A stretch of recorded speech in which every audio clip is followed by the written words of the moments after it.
36. In the question, we are given the velocity equation of a moving object, and you asked for the acceleration at t3.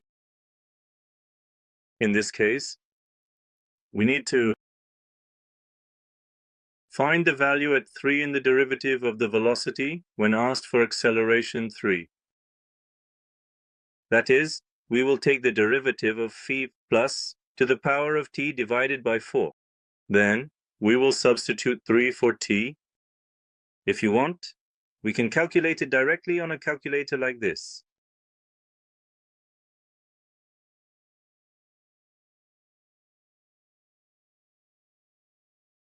From here, the answer to the question is approximately 0.5292. 5 comes out. So the answer to the question is option B. 37. The question to us, the speed of the oil flowing from a car is given by the L function, and the total amount of oil flowing in the first 2 hours is requested. In this case, we should take the integral, since it says the first 2 hours from 0 to 2. It is enough to make LTD. That is from 0 to 2. 2e plus 3 times sin x squared dx. If you calculate this on a calculator, it continues approximately as 6.414329. So the answer to our question is option C. 38. In the question, the acceleration of a moving vehicle is given equals the velocity at time 0 is given, and t equals 4 is asked.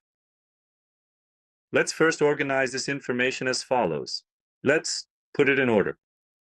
We are given that V0 is 3.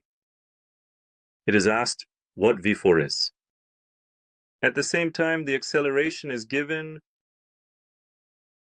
in this case,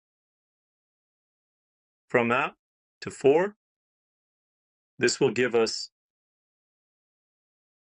it will give V4, V0. It was asking for V4. V0 was given as 3.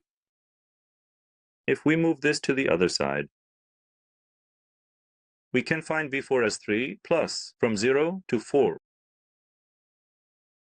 X plus 1 over the square root of x squared plus 4 dx. We can find V4. If we do this on a calculator, it continues as approximately 6.91577. If we round it up here, we find the answer is option C, 6.16. 39.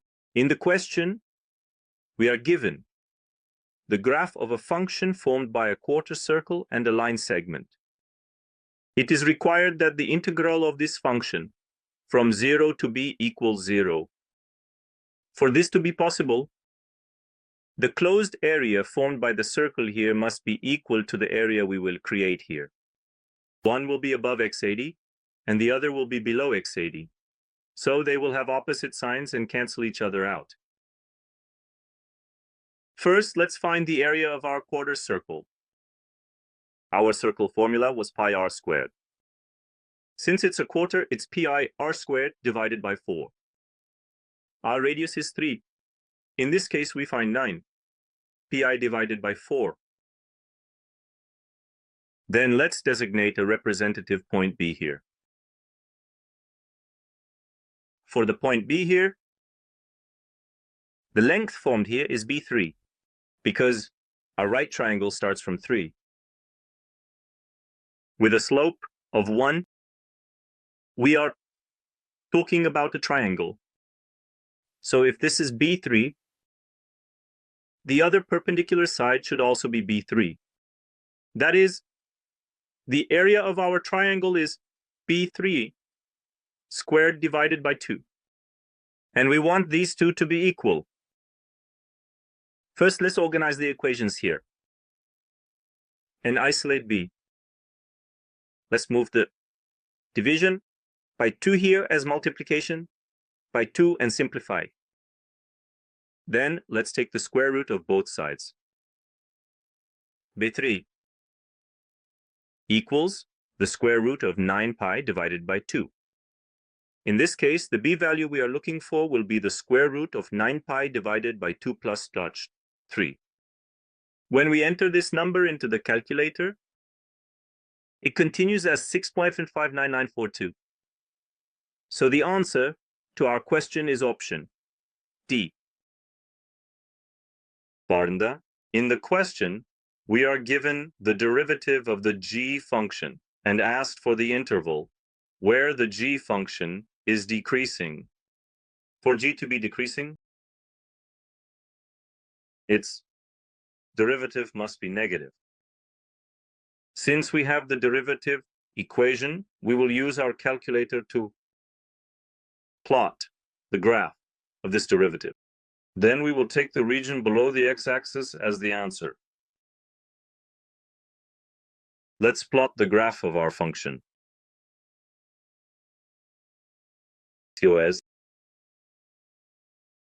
peaks mod squared. I have plotted my graph. Let's enter the given x values. 0.f less than x less than 1.5. Yes. In the given region, the interval where the g function is negative starts from here. Then it completes at this point. So our start, 0.707, and our endpoint is 1,0. Accordingly, the correct answer to our question is option C.